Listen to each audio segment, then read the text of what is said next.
ಎಲ್ಲ ಭಾರತೀಯ ಪ್ರಭುಗಳಿಗೂ ನಮಸ್ಕರಿಸುತ್ತಾ ಇಂದಿನ ಸಂಚಿಕೆಯಲ್ಲಿ ನಮ್ಮ ಭಾರತದ ಇತಿಹಾಸ ಗರ್ಭದಲ್ಲಿ ಅಡಗಿರುವ ಮತ್ತೊಂದು ವಿಶಿಷ್ಟವಾದ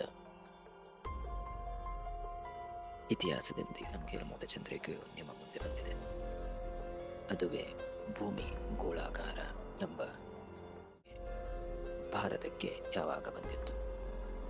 ದಶಕಗಳ ಹಿಂದಿನ, ಶತಮಾನಗಳ ಹಿಂದಿನ, ಅಥವಾ ಯುಗಗಳ ಹಿಂದಿನ?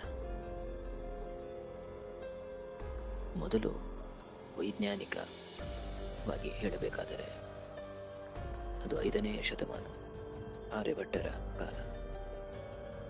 ಆರ್ಯಭಟ್ಟರು ತಮ್ಮ ಆರ್ಯಭಟ್ಟೀಯ ಗ್ರಂಥದಲ್ಲಿ ಭೂಮಿಯನ್ನು ಭೂಗೋಳ ಎಂದು ತೆಗೆದುಕೊಂಡು ಖಗೋಳ ಲೆಕ್ಕಾಚಾರ ಮಾಡುತ್ತಾರೆ.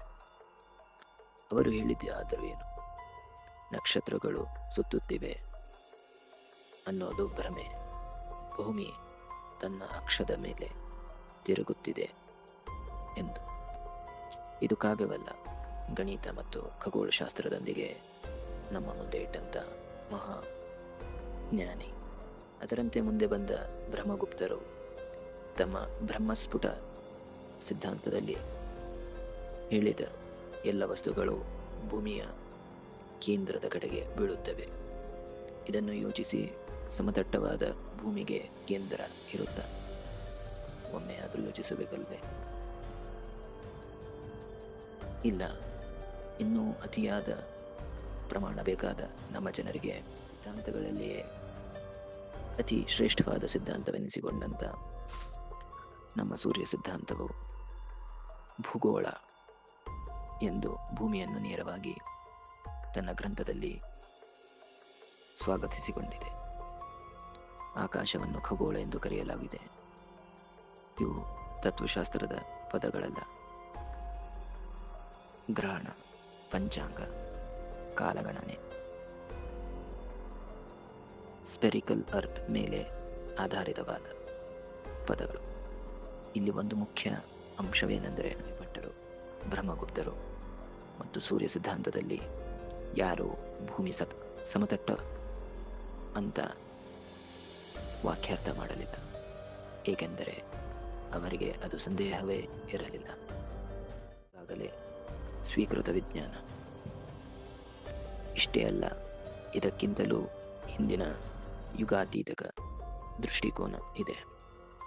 ಅದುವೇ ನಮ್ಮ ದಶಾವತಾರ ನಾರಾಯಣನ ಅವತಾರವೆನಿಸಿಕೊಂಡಂತ ವರಾಹದೇವರು. ವರಾಹರೂಪಿಯಾದ ಭಗವಂತ ಭೂಮಿಯನ್ನು ಉದ್ಧರಿಸುವಾಗ ಅದು ಸಮತಟ್ಟಾದ ಫಲಕವಲ್ಲ, ಗೋಳಾಕಾರದ ಭೂಮಿ. ಇದು ಕೇವಲ ಪೌರಾಣಿಕ ಕಥೆಯಲ್ಲ, ಇದು ಭೂಮಿಯ ಆಕಾರದ ಬಗ್ಗೆ ಭಾರತೀಯ ಚಿಂತನೆಯ ಯುಗಾತೀತಕ ಪ್ರತಿಬಿಂಬ. ಅಂದರೆ ಗಮನಿಸಿ, ವಿಜ್ಞಾನದಲ್ಲಿ ಭೂಗೋಳ, ಧರ್ಮದಲ್ಲಿ ಭೂವರಾಹ, ಎರಡೂ ಕಡೆ ಒಂದೇ ಕಲ್ಪನೆ. ಅದುವೇ ಭೂಮಿ ಗೋಳಾಕಾರದಲ್ಲಿದೆ. ಇನ್ನು ಕೆಲವರ ಇದು ಗ್ರೀಕರಿಂದ ಬಂದಿದ್ದಲ್ಲವೇ?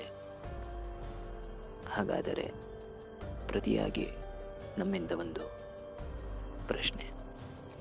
ಒಂದು ಜ್ಞಾನ ಸಾಲಾಗಿ ಬಂದಿದ್ದರೆ ಅದೇ ಪದಗಳು, ಅದೇ ಲೆಕ್ಕಾಚಾರ, ಅದೇ ಗ್ರಂಥ ಪರಂಪರೆ ಯುಗಗಳಿಂದ ಹೇಗೆ ನಿರಂತರವಾಗಿ ಉಳಿಯಿತು ಎಂದು.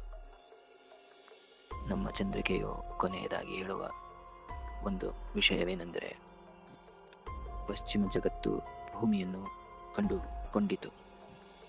ಭಾರತ ಅದನ್ನು ಯುಗಗಳ ಹಿಂದೆಯೇ ಗ್ರಂಥದಲ್ಲಿಯೂ ಗಣಿತದಲ್ಲಿಯೂ ಚಿಂತನೆಯಲ್ಲೂ ಸಾಬೀತುಪಡಿಸಿತು. ಜೈ ಭಾರತ್, ಜೈ ಸನಾತನ.